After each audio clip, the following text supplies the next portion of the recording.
Información precisa, completa, veraz, objetiva e independiente. Directo a tu pantalla. Radio Caracas Radio presenta Voz de América. La Voz de América presenta Buenos días, América. Desde Washington, la actualidad informativa. El presidente Joe Biden afirma en un discurso que la democracia enfrenta muchos riesgos e insta a los ciudadanos a defenderla a través del voto.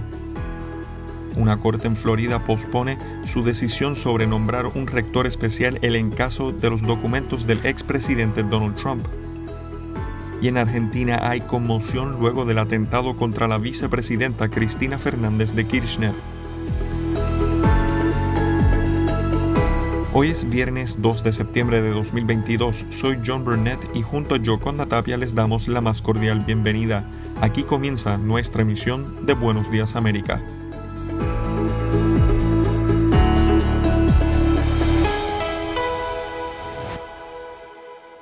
En un vehemente discurso desde Filadelfia, el presidente Joe Biden instó a defender la democracia de las amenazas que enfrenta y pide a los estadounidenses defender sus derechos a través del voto. Jorge Agobián informa. No hay lugar para la violencia política en Estados Unidos. Punto. Ninguno. Jamás. El presidente Joe Biden volvió a subir el tono en su discurso este jueves. Donald Trump y los republicanos MAGA representan un extremismo que amenaza los cimientos mismos de nuestra república. No todos los republicanos abrazan su ideología extrema. Lo sé porque he podido trabajar con los principales republicanos, pero no hay duda de que el Partido Republicano de hoy está dominado, impulsado e intimidado por Donald Trump y los republicanos MAGA. La alocución terminó siendo lo que la Casa Blanca había adelantado que no sería: un discurso político. Vote, vote, vote. Biden aseguró que la democracia estadounidense está en peligro debido a las amenazas contra las instituciones y la violencia política. El discurso coincide con un momento político clave: las elecciones legislativas de medio término en noviembre, que podrían arrebatarle al Partido Demócrata las mayorías que actualmente ostenta en ambas cámaras del Congreso. El líder de la minoría republicana en la Cámara de Representantes, Kevin McCarthy, se adelantó a responder al discurso y criticó a la administración Biden. Sus políticas han herido gravemente el alma de Estados Unidos, han disminuido el espíritu de Estados Unidos y han traicionado la confianza de Estados Unidos. Estados Unidos vive una intensa polarización política, con crecientes amenazas de extremismo doméstico, que solo se han incrementado tras el asalto al Capitolio en 2021. Según una encuesta publicada el jueves, la mayoría de los estadounidenses, sin importar su ideología política, considera que su democracia está en peligro de colapsar. Desde la Casa Blanca, Jorge Agobián, Voz de América. La audiencia en la corte de West Palm Beach, Florida, donde una jueza debería tomar una decisión sobre la designación de un supervisor especial en el caso del registro domiciliario realizado a la residencia del expresidente Donald Trump, concluyó sin resultados. Celia Mendoza tiene este informe. Sin una decisión terminó la audiencia pública que fue liderada durante esta jornada en la Corte Federal del Distrito Sur de la Florida en la división de West Palm Beach por la juez federal Aileen Cannon, quien escuchó a los miembros del equipo legal del expresidente Donald Trump, liderado por Jim Trusty y Christopher Kise, quienes hicieron una presentación durante la hora y media de esta audiencia, en la cual se habló específicamente acerca de lo que ellos aseguran es el abuso que ha generado esta búsqueda dentro de la residencia del exmandatario de los Estados Unidos y también la potestad que él tendría para tener los documentos que allí se hallaron. El Departamento de Justicia, liderado por el hombre que está encargado en esa agencia federal de contrainteligencia, Jay Brad, presentó argumentos contundentes acerca del hecho de que estos documentos le pertenecen al gobierno de los Estados Unidos y no al exmandatario. Asimismo, presentó a dos de los miembros del equipo de filtración para argumentar a la juez por qué que no era necesario que se implemente un veedor. Ella hizo algunas preguntas y determinó que entregaría en el momento que ella considere necesario un fallo escrito. Por ahora se ha quedado en veremos la decisión que ha llevado a estas dos partes a llegar a la Corte. El expresidente de los Estados Unidos en sus redes sociales ha sido crítico del proceso y en especial de alguna de la evidencia gráfica presentada por el Departamento de Justicia en su argumento escrito. Informó Celia Mendoza de La Voz de América desde West Palm Beach. Artemis, el nombre que la NASA le dio a su ambicioso programa de regreso a la Luna, está generando un interés renovado en la exploración espacial antes del lanzamiento del primer vuelo de prueba no tripulado del cohete Space Launch System, o cohete SLS, y la cápsula Orion, que eventualmente llevará a los astronautas de regreso a la Luna más de 50 años después de que la última misión, Apolo, visitara la superficie lunar. Branel Rodríguez es la gerente de integración de la cápsula Orion de la NASA, que albergará a los astronautas y habla sobre la relación entre Apolo y Artemisa. La llamo la generación Artemisa. Apolo tenía una hermana gemela, Artemisa, y esta es nuestra generación. El programa Artemis contará con tripulaciones diversas allanando el camino para que la primera mujer y persona de color haga historia en la superficie lunar. Según la NASA, sus objetivos para el programa Artemis no son a corto plazo. La agencia dice que está planeando misiones tripuladas a la Luna durante décadas y además el plan a futuro es que la Luna sirva como punto de partida a Marte. Si bien los críticos han señalado que el Artemis tiene miles de millones de dólares por encima del presupuesto y años de retraso, Hurley dice que la paciencia y los gastos serán recompensados. Aunque se trata de un vuelo de prueba no tripulado, cuando Artemis 1 despegue en una misión planificada de 6 semanas, proporcionará datos valiosos para la NASA y mostrará cómo funcionan los nuevos sistemas en el espacio. La primera misión tripulada de regreso a la Luna para orbitar pero no para aterrizar es Artemis 2, actualmente programada para 2024, y con Artemis 3 programada para regresar a los astronautas a la superficie lunar a partir de 2025. Están en sintonía de Buenos Días, América. Conmoción en Argentina por un atentado con arma de fuego contra la vicepresidenta Cristina Fernández de Kirchner y el arresto de un brasileño como presunto autor del hecho. Juan Ignacio González Prieto tiene el reporte. La Policía Federal Argentina detuvo a Fernando Andrés Sabac Montiel, de 35 años, un brasileño que reside en Argentina desde 2018 y que tiene antecedentes penales por uso indebido de armas, resistencia a la autoridad y maltrato de animales, y es seguidor de la ideología neonazi. El presidente argentino Alberto Fernández habló por cadena nacional pidiendo una investigación a fondo. Un hombre apuntó con un arma de fuego a su cabeza y gatilló. Cristina permanece con vida porque por una razón, el arma que contaba con 5 balas no se disparó pese a haber sido gatillada.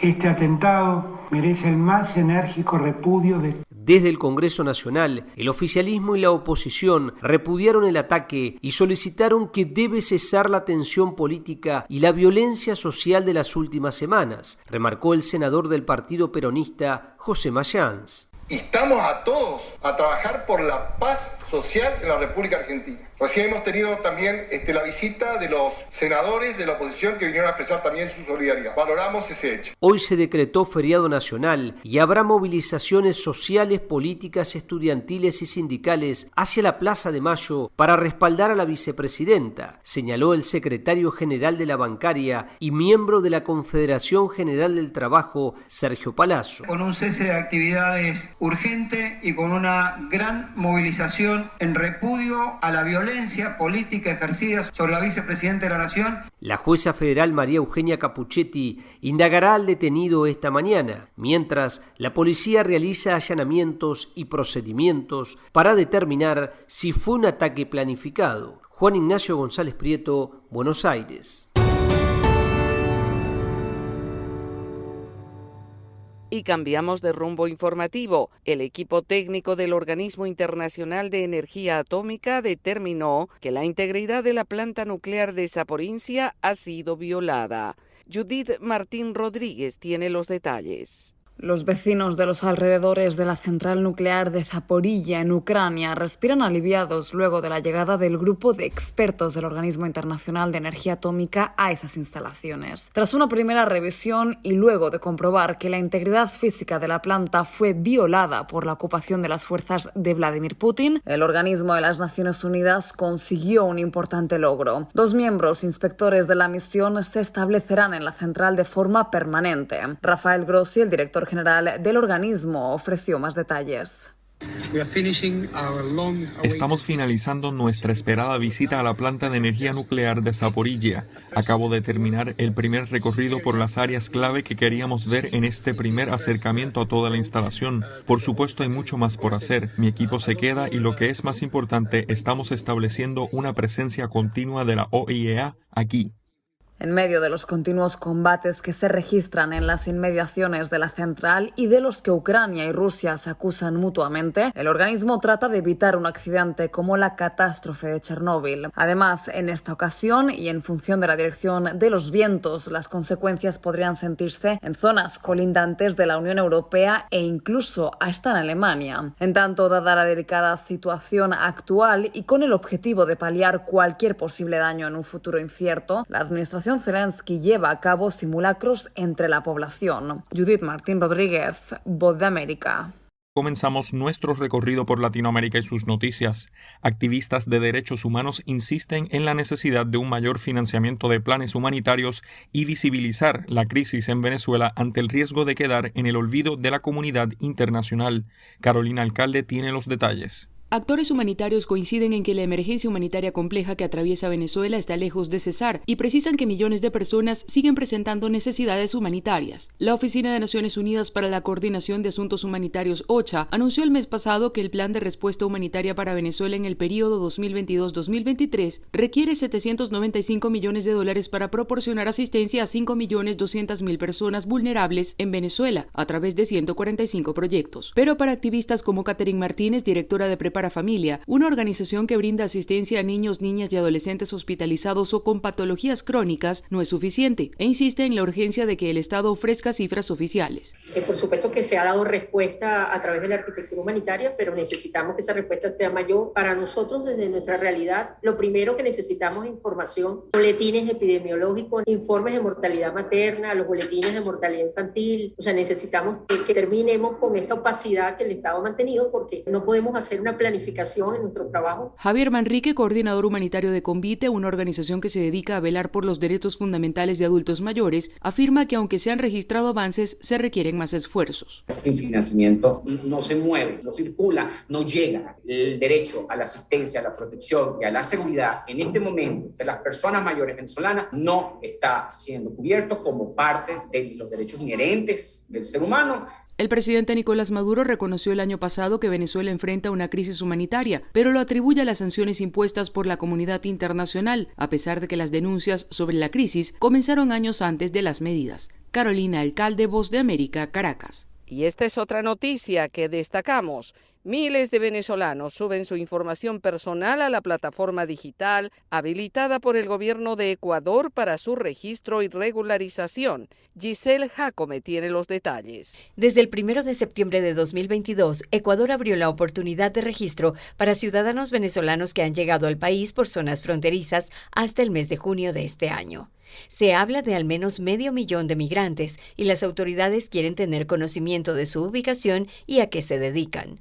Con el registro a través de la página web podrán concretar una entrevista y después de un análisis sobre su caso, obtener un visado especial. La viceministra de Movilidad, Silvia Espínola, menciona. Esta visa extraordinaria que se emitirá en este proceso regulatorio tiene una duración de 2 años y es susceptible de prorrogarse por 2 años más. Los ciudadanos venezolanos podrán registrarse durante todo el mes de septiembre y en noviembre se abre el registro para ciudadanos de otras nacionalidades, mientras que en febrero de 2023 estará habilitado el sistema para los ciudadanos venezolanos que ingresaron por pasos irregulares. La Agencia de la ONU para los Refugiados, ACNUR, menciona que hay 400.000 personas de otras nacionalidades que también podrían acogerse al proceso. Sandra Molina, viceministra del Interior, menciona la motivación que tiene el país. Nosotros como ecuatorianos necesitamos un país ordenado y seguro, y este es uno de los mecanismos que nos va a llevar a esta meta. Quienes ingresen a la plataforma no deberán tener antecedentes penales. Este es un requisito mandatorio, pues parte del programa de regularización pretende romper el mito de que la delincuencia ha aumentado en el país por la presencia de extranjeros. Giselle Jacome, Voz de América, Quito. Y en Colombia, mientras el nuevo gobierno busca los mecanismos para entablar diálogos de paz con todos los grupos armados, desde la oposición alertan ante la posibilidad de que se estimule la impunidad. Manuel Arias tiene el reporte. Voces a favor y en contra han generado en Colombia los anuncios del gobierno del presidente Gustavo Petro de entablar negociaciones de paz con todos los grupos armados, incluso con aquellos que delinquen bajo ninguna ideología política. El gobierno radicó esta semana ante el Congreso un proyecto que reforma la Ley de Orden Público y le entrega plenas facultades para entablar estas conversaciones, como explicó el ministro del Interior, Alfonso Prada. El impacto judicial, la suspensión de capturas, la posibilidad de habilitar los territorios, no solamente en el exterior, sino en el territorio colombiano. Habilitamos claramente la posibilidad de los diálogos regionales. Y aunque desde distintos sectores se cuestionó el anuncio de que los alcaldes puedan liderar estos diálogos regionales, el senador Iván Cepeda aseguró que los mandatarios locales son quienes más conocen sus territorios y sus problemáticas. Un alcalde puede, en medio de un conflicto en el que están enfrentándose, por decir algo, el ELN, el Clan del Golfo, las disidencias, lograr que se le permita hablar con estos grupos para lograr un alto al fuego. Sin embargo, las reformas planteadas y los eventuales diálogos han generado fuertes críticas de sectores opositores. La senadora uribista Paloma Valencia advirtió en el portal La Derecha Ausente que con este tipo de diálogos se abre la puerta a la impunidad. A mí me parece muy grave que aquí haya negociaciones para cada criminal cuando quieren, en las condiciones que quieren. Creo que este negocio de ser criminal en Colombia resulta ser bastante conveniente. No obstante, el gobierno ha defendido sus propuestas y la posición de que hay que convertir en política de Estado la política de paz para que los futuros gobiernos no interrumpan la implementación de los acuerdos. Manuel Arias Naranjo, Voz de América, Colombia. Y ahora, en Buenos Días América, nos vamos a la sala de redacción de La Voz de América. Y a 2 días del referendo en Chile para la reforma constitucional, las encuestas apuntan al rechazo masivo. Esta es una actualización de nuestra sala de redacción. Los chilenos se preparan para ir a las urnas para emitir un voto en un plebiscito que apunta a una reforma a la Constitución en Chile, y las encuestas apuntan a un fracaso de la propuesta para reemplazar la Carta Magna heredada de la dictadura de Augusto Pinochet por una que establece mayores derechos sociales. Todos los sondeos coinciden en ubicar la opción rechazo al frente de la intención de voto para el 4 de septiembre, con porcentajes que llegan al 56% y una distancia del apruebo de entre un 4 y 12 puntos en un plebiscito que tiene lugar 3 años después del estallido de las mayores protestas sociales en décadas en el país. El presidente chileno Gabriel Boric convocó en estos días a los ciudadanos a participar en la consulta. Nuestro país vive un momento histórico del cual tenemos que estar orgullosos. En uno de los momentos más críticos de nuestra historia reciente, los chilenos y chilenas optamos por resolver nuestros conflictos con más democracia. Más de 15 millones de chilenos están habilitados para ir a las urnas el domingo en la primera convocatoria desde 2012, en que el voto será obligatorio y con imposición de una multa si no cumple con el voto. Al brindar detalles oficiales sobre el proceso, el presidente Boric resaltó el compromiso del gobierno para garantizar el respeto del derecho al voto. Estamos haciendo todos los esfuerzos que nos corresponden para garantizar el derecho a voto de los chilenos y chilenas. La nueva Constitución busca modificar el actual Estado reducido, que prioriza la inversión privada por un estado de bienestar con una batería más amplia de derechos fundamentales. Sala de redacción, Voz de América. Momento deportivo en La Voz de América. Les informa Henry Llanos. En el tenis internacional, Serena y Venus Williams perdieron en la primera ronda del torneo de dobles del Abierto de Estados Unidos ante las checas Lucy Hradecka y Linda Noskova por 7-6, 6-4 en el estadio Arthur Ashe la noche del jueves.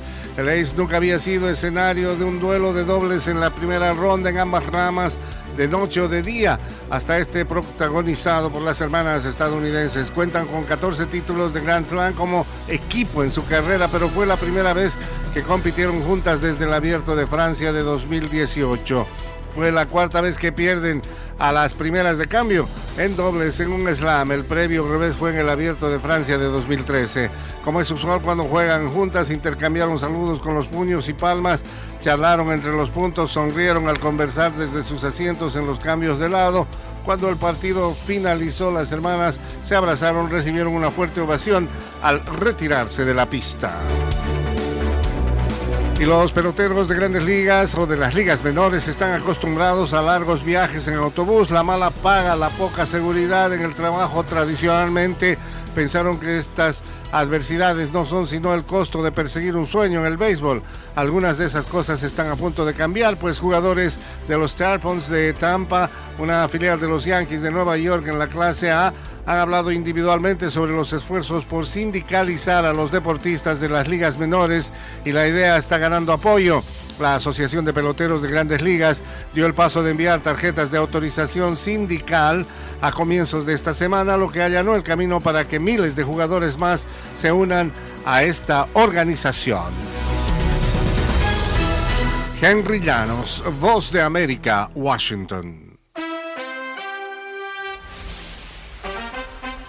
Netflix exhibirá la más reciente película del director Alejandro González Iñárritu en los cines estadounidenses y mexicanos antes de ponerla en línea. Bardo, falsa crónica de un puñado de verdades, que fue estrenada a escala mundial el jueves en el Festival de Venecia. Es una epopeya de 3 horas de duración sobre los recuerdos y temores de un periodista mexicano. Se trata de la primera película de González Iñárritu desde The Revenant de 2015, que le valió un Oscar a Mejor Director. Bardo se proyectará en cines en México a partir de octubre 27 y en cines selectos aquí en Estados Unidos a partir del 4 de noviembre, antes de comenzar en Netflix en diciembre. Una nueva película del director estadounidense Todd Field se estrena esta semana en el Festival de Venecia. En el filme titulado Tar, la actriz Cate Blanchett hace el papel de una mega estrella de la música clásica, una directora gay de una orquesta alemana cuya carrera aparentemente indetenible se ve involucrada en un escándalo sexual. Blanchett negó que el escándalo fuese el centro de la historia y que la película tenga algo que ver o algo significativo que decir sobre la representación LGBT. HBO dijo que House of the Dragon aumentó su audiencia en su segunda semana aprovechando el récord establecido en su estreno.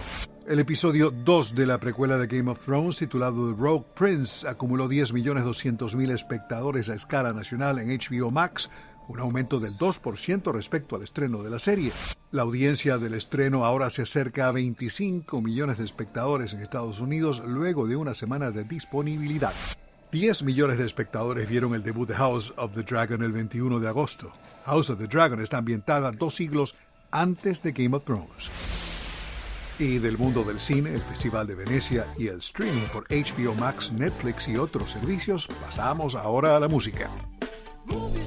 Hoy viernes 2 de septiembre salen a la venta las entradas para la gira Close to the Edge en celebración del 50º aniversario de ese trabajo discográfico de la agrupación Yes, la cual no se presentaba aquí en Estados Unidos desde el año previo a la pandemia. Las leyendas del rock progresivo comenzarán la gira el 7 de octubre en Pensilvania y terminarán el 19 de noviembre en Nueva York. La gira está dedicada al baterista de Yes, Alan White, quien falleció en mayo antes de comenzar el tour. Yes realizará el concierto tributo a Alan White, Celebrating His Life and Music, el 2 de octubre en el Teatro Paramount de Seattle. Yes estará tocando en Texas, Florida, Tennessee, Ohio, Indiana, Arizona, Missouri, Nueva Jersey y Connecticut. Aquí en Washington, Yes se presentará en el Teatro Warner el 13 de noviembre. Alejandro Escalona, Voz de América.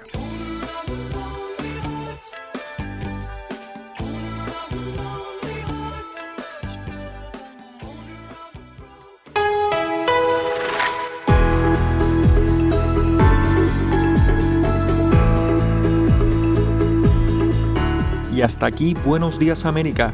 Soy John F. Burnett y les agradezco su sintonía. Me acompañó en el programa Yoconda Tapia y los invitamos a que nos visiten en todas nuestras plataformas sociales de La Voz de América y en nuestra página web vozdeamerica.com. Que tengan buen día.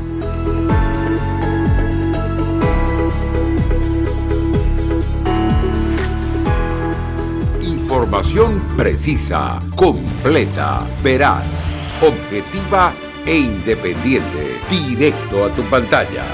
Voz de América en RCR 750.